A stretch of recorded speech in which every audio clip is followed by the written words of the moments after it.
uživam na tim sastancima baš koji nemaju poentu.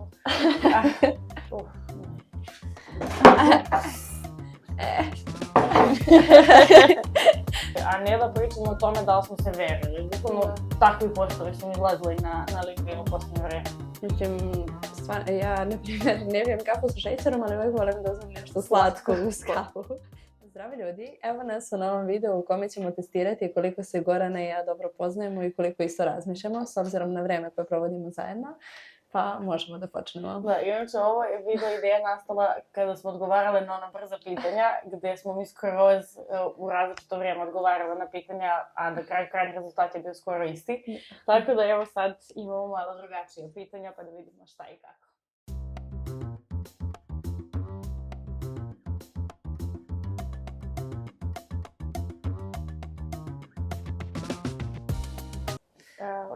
Možeš ti da obrazložiš. Pa u suštini rad od kuće jeste dobra stvar, kao što sam rekla u prethodnom videu, dobra stvar kad imate tu mogućnost. Međutim, mislim da stvarno za fokusa i generalno za razmjenu mišljenja, za konsultaciju sa kolegama, za predlog o nekom rešenju, a što kod nas pogotovo bitno, mislim da je kancelarija bolja. Tako da, eto, rad od kuće je okej u trenucima, pogotovo za ženske osobe, u nekom periodu u mesecu kada vam nije do izlaska van kuće, međutim, ovako je kancelarija svakako i za fokus i za razmenu ideja bolja.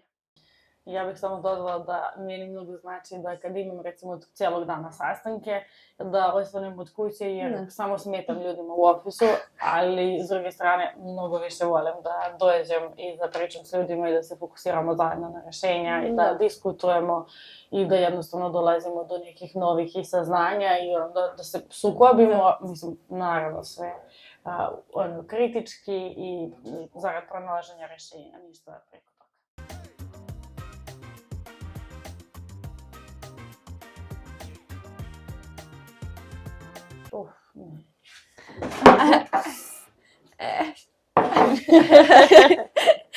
Okej, pa ja ne znam, ja tursku kafu, miris turske kafe, ne može ništa mi zameniti.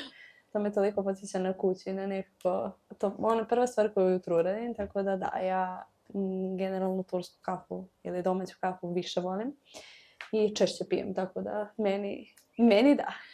Sad, meni je malo bio problem, tako sam isto razmišljala da možda pre 2 godine, dok nisam krenula da putujem ekstremno zbog posla. I početku sam nosila svoju džezvu i šoljicu i kafu, naravno, gdje god. I onda sam shvatila da je to, mislim, mnogo naporno, mnogo jednostavnije da kad se vraćaš do hotela uzmeš kafu ili ne znam, skuvaju u hotelu ili skuvaš sama ako imaš to mogućnost.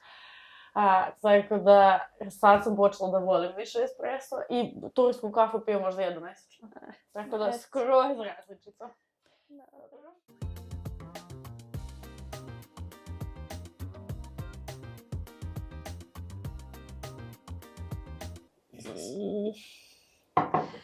Pa, loše za biznis. Moram ja da se složim. Sad, ja moram da dodam šta se meni mnogo ne sviđa na LinkedInu. Što se tiče LinkedIna ranije, njegov koncept je bio zamišljen kao poslovna mreža, delimo uspehe, podržavamo jedni druge, gradimo konekcije, razmenjujemo neka mišljenja, interesovanja i ostalo. I onda u jednom trenutku na LinkedInu smo počeli da vidimo svakakve gluposti. Mislim, moram da kažem gluposti jer stvarno jeste tako. Prvo, gotovo 99% postova koji, recimo, ja pročitam, su od ChatGPT-a, od nekog AI-a, što nije problem, ali ne daju nikakvo mišljenje. I mene mnogo nervira kad su ljudi ni na jednoj ni na drugoj strani, a pokušamo da damo mišljenje. Pa nemoj da ga daješ ako si negde neutralan. Mislim, radila sam i ja isto to, priznajem, skroz jesam. Ali stvarno mislim da je, ako ćemo da komentarišemo realnost te neke biznis strane, moramo da stojimo iza svojih reči i da damo neki doprinos i značaj zajednice, a ne da pričamo o tome da li smo se verili. Bukvalno takvi postovi su mi izlazili na LinkedInu u posljednje vreme. Slažem se apsolutno i samo bih dodala da mnogo ljudi počinju da mešaju. Mislim, ipak je to poslovna mreža, a mnogo su ljudi počeli neke privatne stvari da dele svoje slike i ne znam, neki marketing svog Sebe, da. Ne onoga šta su poslovno, nego baš kao Facebook, tako da... Ja vjerujem da ćemo najviše komentara da dobijemo. Pa jeste, da, mislim, okej, neke stvari u redu i treba da se nađu tamo, da se da neko kritičko mišljenje i to što si je rekla, ali mislim da je već otišlo u neku drugu krajnost i da je malo izgubilo poentu. Ono prvobitnu namenu koju je religija imao, tako da, eto.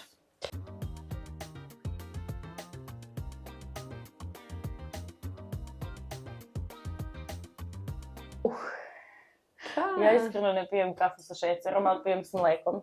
Pa ja isto kad pijem, ja neću da se složim sa time. Pa ja sam isto negde na disagree ili strongly disagree. Neka bude da se ne slažemo. Mislim, ja, na primjer, ne pijem kafu sa šećerom, ali uvijek volim da uzmem nešto slatko uz kafu. Tako da, ali mislim, jedna kašičica sad kad se pretjera, pa kad bude neko ko šerbet, to je druga stvar, ali... Ne znam, mislim, nije i oko. Mleko stavljam kafu kad pijem espresso, tako da... To i ja isto tako. Slažemo se.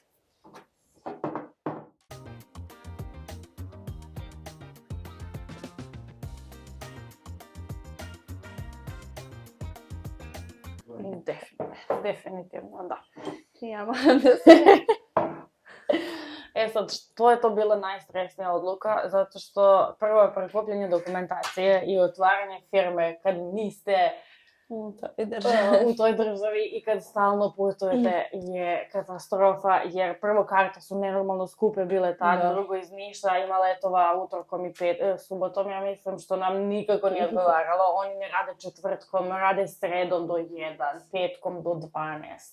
Pa onda, ne znam, ponedjeljak i utorak krenu da rade u 7. Znači, sve te stvari koje je trebalo da se uklope jednu uz drugu i da se razume kako funkcioniše PDV, to jest DDV za Sloveniju u Evropskoj uniji, kako prema klijentima. A znači, ja mislim da sam ono žena, ono što izgleda žena, koje su nosili sve.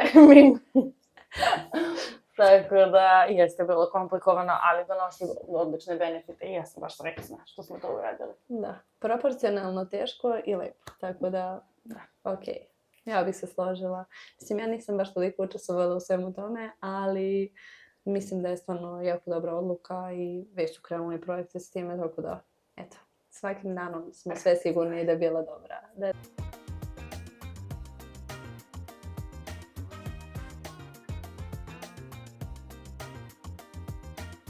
To nije moguće. Evo, s moje strane strongly disagree, zato što ja ne mogu, ne mogu to sebi da priuštim. Pa da, ja mislim opet teško je bilo koji dan da bude bez sastanaka, kamoli pa sreda, a i mnogo znači, mislim, na dnevnom nivou svaki sastanak, makar 15 minuta sinka sa ostalim kolegama, sa ostalim timovima, mnogo znači da znate gde ste, šta ste, ako imate neko pitanje, jer tad svi odvoje vreme, svi su slobodni i znate da ćete ih uhvatiti, jer ovako u toku dana svako ima svoje obaveze, svoje druge sastanke i onda je malo teže da se odradi ako vam je potrebno nešto da jednostavno uhvatite kolege, tako da mislim da sve ima svoju svrhu. Naravno, sad neki sastanci koji su više pro forme bi mogli da se malo smanje, ali okej. Da. Ne znam, mislim, ja generalno provodim dosta vremena na sastancima, tako da i nije mi problem, već sam se navikla na to. Dosta često sam i ne znam, radim paralelno stvari, tako da uživam na tim sastancima baš koji nemaju poentu. Hvala što ste gledali još jedan video. Potrudili smo se da u toku ove naše kampanje, potrudit ćemo se u toku ove naše kampanje da snimamo sve više ovakvih videa koji su malo lični, personalni, kako god ih zovete i potrudit ćemo se da budemo malo češće sa vama na svim mrežama i kliknite zvonce, like, share i subscribe. Nemojte da propustite naredni video. Do sljedećeg videa. Pozdrav!